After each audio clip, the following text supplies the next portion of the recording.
Ok, bonjour à toi, bienvenue dans une nouvelle vidéo. Le concept de cette vidéo il est simple, je vais courir un marathon dans 16 semaines, voilà.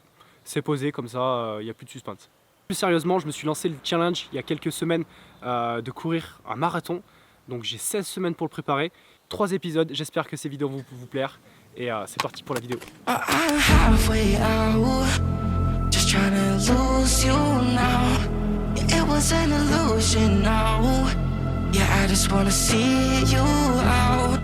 Revenons un petit peu en arrière, je me suis lancé ce défi début mars et je cours mon marathon fin juin, donc j'ai 16 semaines pour le préparer. Donc en termes de délai, c'est un défi qui va être ambitieux mais réalisable. Il va falloir que je me prépare correctement et on va rentrer dans le vif du sujet tout de suite. Pour se préparer correctement pour un marathon, il faut un bon plan d'entraînement.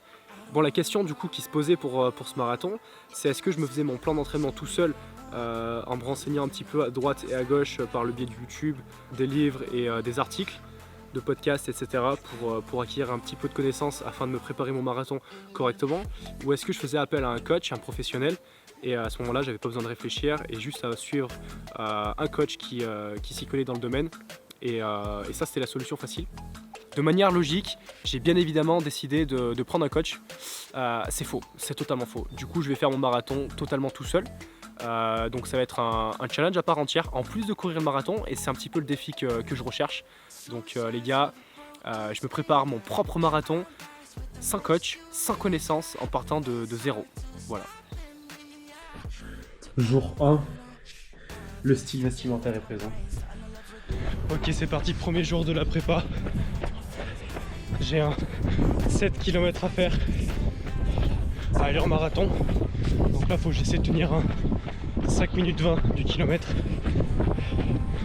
Et on va voir si j'arrive à déjà tenir une allure.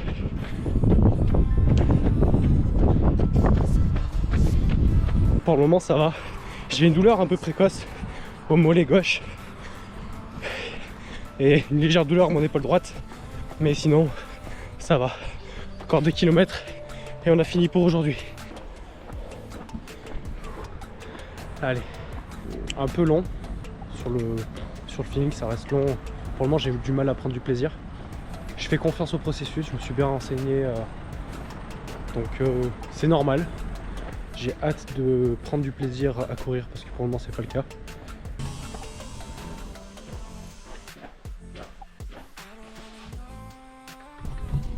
Évidemment que non, on prend pas l'ascenseur, on va prendre les escaliers, 5 étages,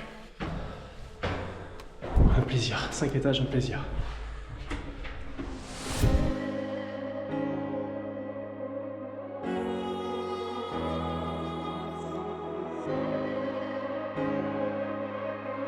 Qui me découvre par le biais de cette vidéo, moi c'est Albin Chara, j'ai 22 ans et je suis pilote de VTT de descente sur le circuit national et international. J'ai dû interrompre mes projets de haut niveau dans le vélo cette année pour différentes raisons que je ne rentrerai pas dans le détail dans cette vidéo. J'en parlerai peut-être un jour. Donc si je vous expliquais tout ça, c'est pas seulement pour mon ego et pour me vanter, c'est surtout pour vous dire qu'en gros, je suis plus ou moins capable d'encaisser un certain volume d'entraînement. Et ce qui fait que ça va être le plus gros défi pour moi dans cette préparation, ça va être de me canaliser et de gérer mon effort pour pas trop en faire, pour pas risquer bien sûr les blessures.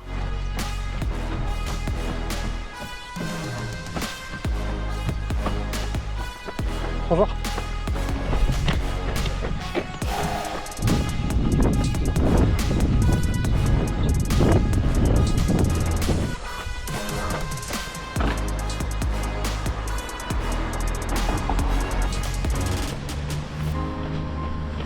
Parti pour 12 intervalles de 30 secondes, avec 30 secondes de récup entre chaque intervalle.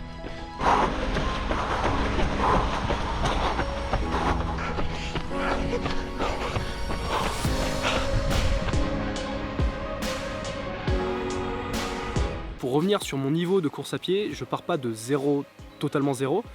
Je pars clairement pas d'un certain niveau. J'ai couru l'équivalent de 400 km l'année dernière pour mes entraînements pour le vélo. Ce qui fait que j'ai un petit peu de volume dans les jambes. Malheureusement, j'ai pas été un coureur régulier, je courais qu'un peu l'été. J'ai couru qu'un petit peu du mois de mars jusqu'à la fin de la saison pour continuer et améliorer ma capacité aérobique et juste l'endurance, tout simplement pour mes runs.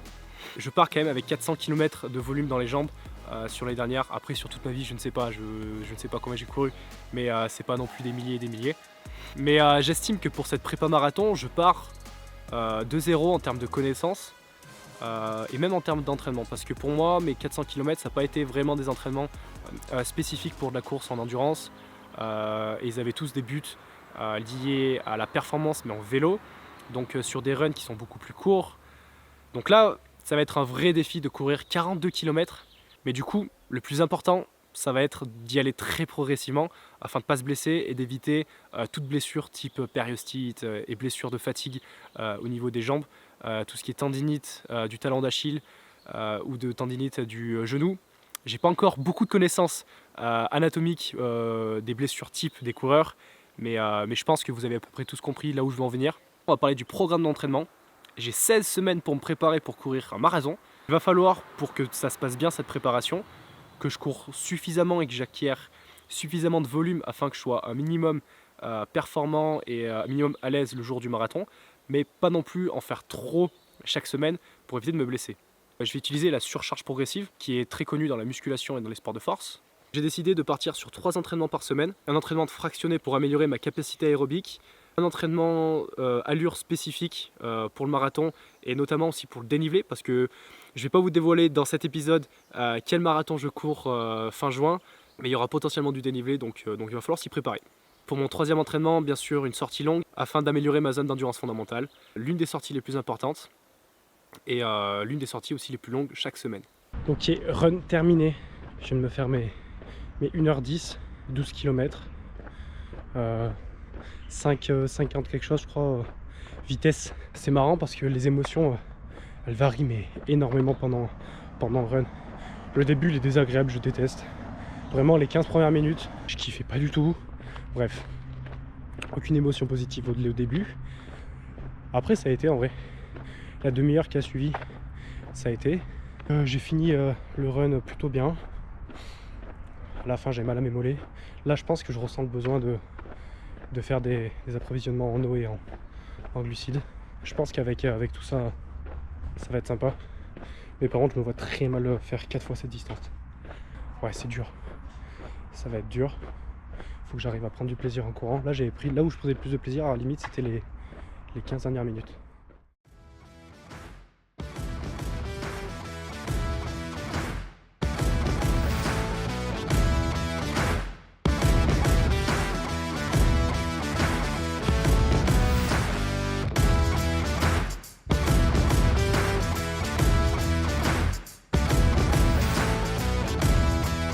Bien évidemment, pour préparer correctement mon programme d'entraînement, je dois tester ma vitesse maximale aérobique, donc la VMA.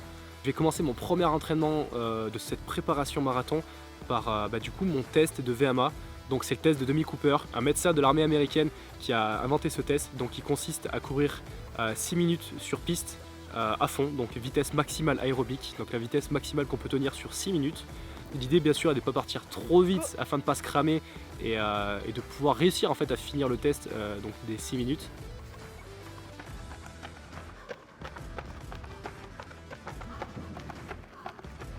Évidemment les gars, je vous laisse pas le suspendre plus longtemps, mais je suis parti trop vite dès le début.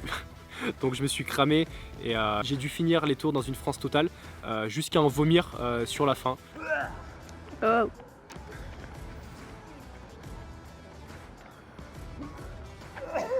Je ne comprends pas contester sur le fait que je ne me suis pas donné à fond, même si bien sûr un effort plus intelligent aurait été plus efficace, mais c'est pas grave. Pour ma VMA, on va partir sur environ 16 km/h, donc il semblerait que j'ai perdu beaucoup de points de VMA en quelques années. J'ai pris aussi 20 kg entre temps de masse, mais c'est pas grave, on part sur 16 km/h et j'espère du coup progresser sur ma VMA et de revenir sur mes perfs que je faisais à l'époque où j'étais plus jeune.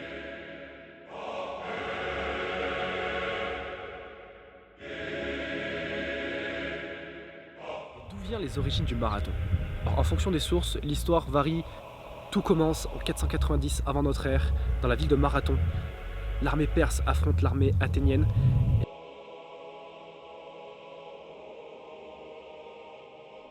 Et la légende veut que Philippides, courageux soldat, a été envoyé comme messager pour annoncer la victoire des Athéniens direction d'Athènes. Il aurait couru après la bataille environ 40 km de la ville de Marathon à celle d'Athènes pour annoncer la victoire à la capitale. La légende veut qu'après avoir délivré son message, il soit mort d'épuisement. Une autre histoire voudrait que Philippides, ce fameux courageux soldat, aurait couru les 250 km pour aller prévenir la ville de Sparte pour annoncer la venue des Perses sur leur terre. Et que ce serait Euclès qui aurait couru les 40 km de la ville de Marathon à Athènes pour annoncer la fameuse victoire des Athéniens. En réalité, entre la ville de Marathon et de Athènes, il n'y aurait pas 42,195 km comme le marathon actuel. La réalité, c'est que la distance du marathon a été modifiée en 1908 pour les Jeux Olympiques de Londres. Initialement, une distance d'environ 40 km, la royauté en place à cette époque-là, Édouard VII, roi d'Angleterre à cette époque, voulait que la course débute du château de Windsor et qu'elle finisse dans le stade symbolique des Jeux Olympiques de 1908. Ils ont alors ajouté quelques mètres supplémentaires pour faire 42,195 km actuellement connus. Cette distance a été validée par la suite et deviendra la norme pour tous les prochains marathons que nous connaissons aujourd'hui.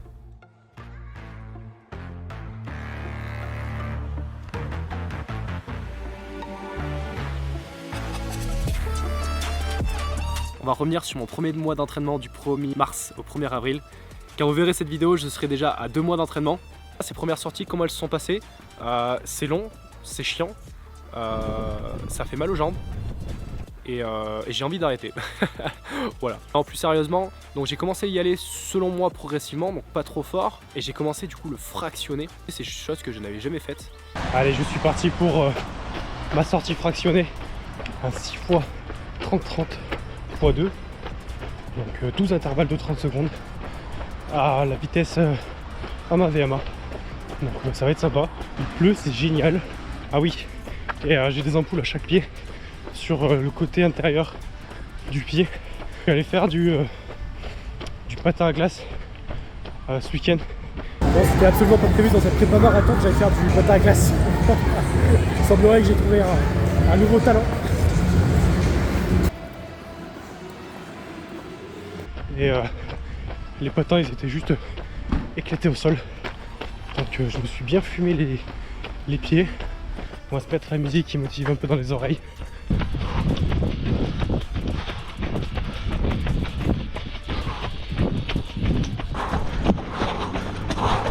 Première série d'intervalles terminée. À peu près 5 minutes de repos en footing, d'endurance fondamentale comme ça. Et je repars sur la deuxième série. C'est parti.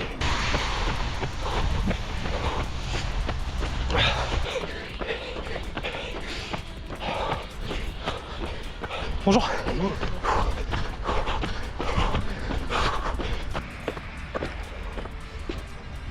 Première sortie fractionnée terminée.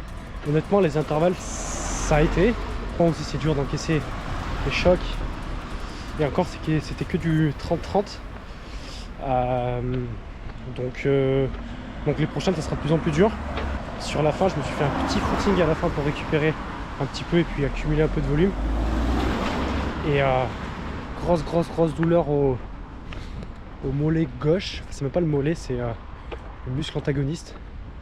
J'enchaîne les sorties mardi, jeudi, dimanche. En même temps, je continue à aller m'entraîner à la salle. Donc je profite des entraînements à la salle, bien sûr, pour garder mon niveau en force. Je ne sais pas si vous avez vu la vidéo que j'ai sortie il y a plus d'1 an. J'avais testé mes max au SBD le jour de mon anniversaire. J'avais fait l'équivalent de 480 de total. Et juste avant la saison de l'année dernière, j'avais refait des max. Et j'étais à un peu plus de 500 de total. Donc mon projet, ça va être de garder mes perfs au SBD, voire essayer de les améliorer un petit peu. Donc je vais continuer pour voir si j'ai réussi à accumuler l'endurance avec la force. Mais j'en ai profité aussi pour faire quelques exos renforcements spécifiques pour la course à pied. Donc notamment des relevés de trapèze parce que je me suis rendu compte que j'avais vachement mal au trapèze en courant. Le fait qu'il soit en tension continue pendant 20, 30, 40 minutes. J'en ai profité pour faire pas mal de renforcements pour les jambes, notamment les mollets, les muscles antagonistes du mollet, je ne connais pas son nom, là où on se fait mal en général pour la périostite. Bien sûr, j'ai continué à me renforcer les quadriceps et surtout les muscles qui stabilisent le genou. Donc ma masse musculaire, bien sûr, elle va servir pour ce marathon, pour encaisser tout ce volume d'entraînement, les chocs et éviter les blessures.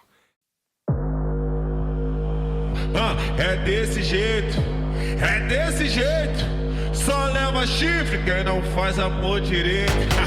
É desse jeito, É desse jeito, só leva chifre quem não faz amor direito. Só leva chifre quem não faz amor direito. E mais um. Camisinha ruim, quase não satisfaz. Mas hoje eu tô vendo a falta que ela me faz. Ó, camisinha ruim, quase não satisfaz. Mas hoje eu tô vendo a falta que ela me faz. Camisinha ruim, quase não satisfaz. Mas hoje eu tô vendo a falta que ela me faz. Ó, camisinha ruim, quase não satisfaz. Mas hoje eu tô vendo a falta que ela me faz. Como ficar rico se nós tem... Como ficar rico se nós tem pensão demais? Se eu vou lá no salmo me chama de pai, na igrejinha me chama de pai. Se eu... E como ficar rico se nós... Me faz eu me faz eu me faz eu Mais um. camisinha ruim, quase não satisfaz. Mas hoje eu tô vendo a falta que ela me faz. Camisinha ruim, quase não satisfaz. Donc il n'y a pas que des avantages à être une masse.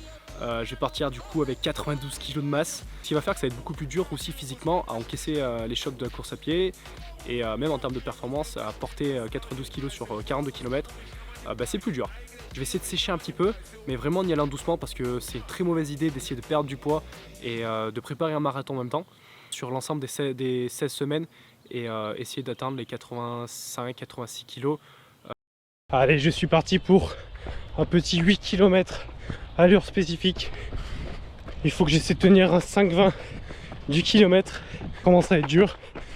J'ai une grosse douleur qui commence à s'accentuer au niveau du genou gauche. Je sais pas pourquoi, je sais pas à quoi c'est dû. J'espère que je vais pouvoir tenir sur les 8 km. Il faut pas que je me blesse. Donc on va continuer un peu et on va voir à la sensation. C'est pas bon du tout. Mauvaise nouvelle, ça commence mal. Obligé de marcher. J'ai vraiment pas envie de me faire une blessure au début de la prépa. Peut-être que j'ai commencé trop vite, j'ai fait trop de volume ou juste quand ça doit arriver, des fois ça arrive. Donc là il faut que je fasse attention quand même. La douleur, j'arrive plus à la préciser. C'est les muscles antagonistes du mollet. Bon, j'ai pris une petite pause, j'ai essayé de masser le muscle en question. J'essaie de l'étirer un petit peu. Peut-être que juste il n'était pas assez chauffé, je me suis chopé un point de contracture. C'est garder des pensées positives, c'est le plus important. Les pensées négatives, ça fait beaucoup de dégâts, donc on essaie de rester positif.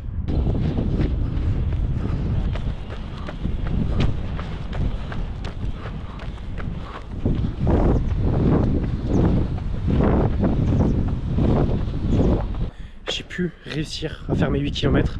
Ça a mal commencé, ça n'a pas super bien fini, mais j'ai fini. Pas d'excuses, on continue à prendre les escaliers, même si gros colis, on fait les 5 étages avec. Ça fait 2 semaines que je m'entraîne et ce que je redoutais le plus au début de cette prépa, la blessure, et bien il semblerait que je me sois blessé.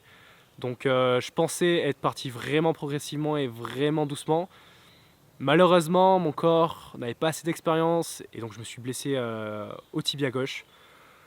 Donc c'est un petit coup dur. Je ne sais pas exactement ce que j'ai. Je me suis renseigné et je pense que j'ai une périostite tibiale. J'espère, je croise les doigts pour que ce soit ça. Je pense sincèrement que les symptômes m'indiquent que c'est une périostite tibiale, mais évidemment je redoute que ce soit une fracture de fatigue au niveau du tibia. Si c'est le cas, je pense que je peux dire adieu au marathon.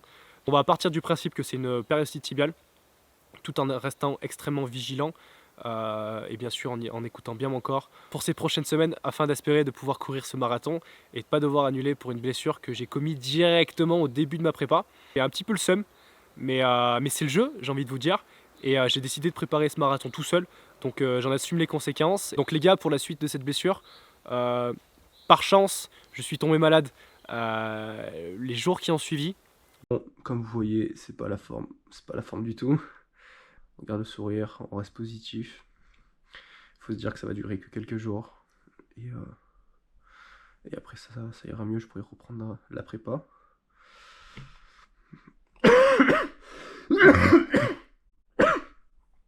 Pour le moment, c'est pas gagné.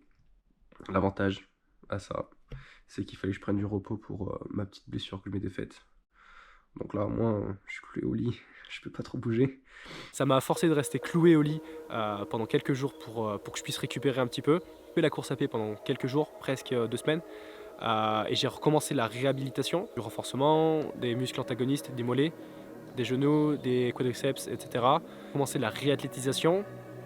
Donc vraiment étape par étape, on recommence à courir des petites distances, pour rajouter plus de sorties dans la semaine, donc quasiment tous les jours, 4-5 fois par semaine, de faire que des petites distances, afin de pouvoir remettre un petit peu de volume, tout en restant gentil sur l'intensité et vraiment d'y aller doucement pour mon tibia. Je suis en train de revoir aussi toute ma technique de course, avec la façon que je pose mes pieds, et surtout contrôler le plus possible mes impacts. J'essaie de faire le moins de bruit possible quand je cours, c'est-à-dire que je limite au maximum l'impact. Et je suis en train de mettre beaucoup de choses en question. 2 km 5, 17 minutes 30. Je m'arrête là pour aujourd'hui. Frustré de ne pas avoir couru plus longtemps. Je vais tirer une chose incroyable. Mais c'est la première fois que je prends autant de plaisir à courir. Mais vraiment, genre, j'ai kiffé mon petit run. Je suis dégoûté de m'arrêter du coup parce que je me force là à m'arrêter pour pas mettre trop de stress dans ma jambe.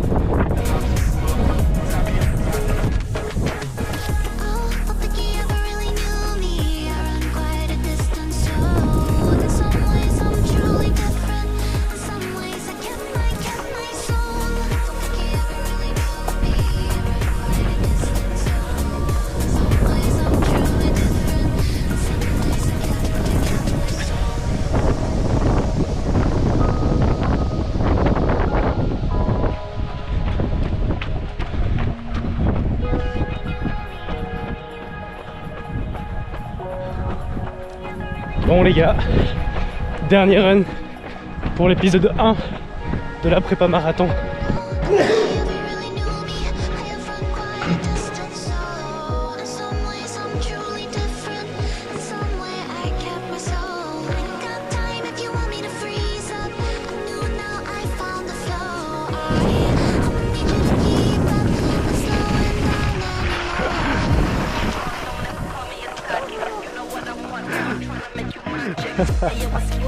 C'est là, regarde. Vas-y, passe. Vas-y.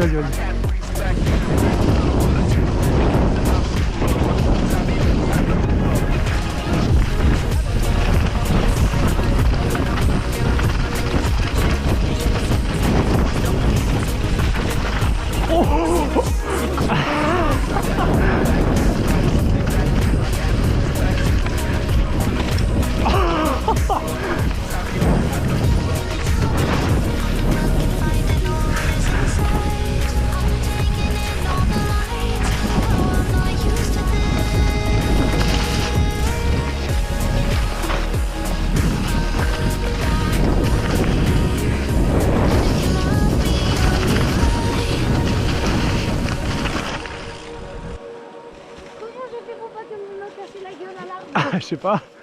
Waouh. C'est la fin de cet épisode. J'espère que cette série de vidéos vous plaira et j'espère que ce premier épisode vous a plu. N'hésitez pas à me corriger en commentaire sur les erreurs que j'ai pu faire sur mon plan d'entraînement. Pour tous ceux qui ont la connaissance en course à pied, n'hésitez pas à me l'apporter afin que je puisse réajuster si besoin mon entraînement pour ces 2 mois qui restent, parce qu'à l'heure que je tourne cette vidéo, nous sommes le 30 avril et il me reste encore 2 mois pour m'entraîner et à me préparer au mieux pour ce marathon. N'hésitez pas à m'apporter vos connaissances en commentaire. J'attends bien sûr vos avis sur cette vidéo et bien sûr si mon travail vous plaît, n'hésitez pas à partager la vidéo, n'hésitez pas à vous abonner. J'espère que cette vidéo vous a plu, c'était Albin Chara, ciao.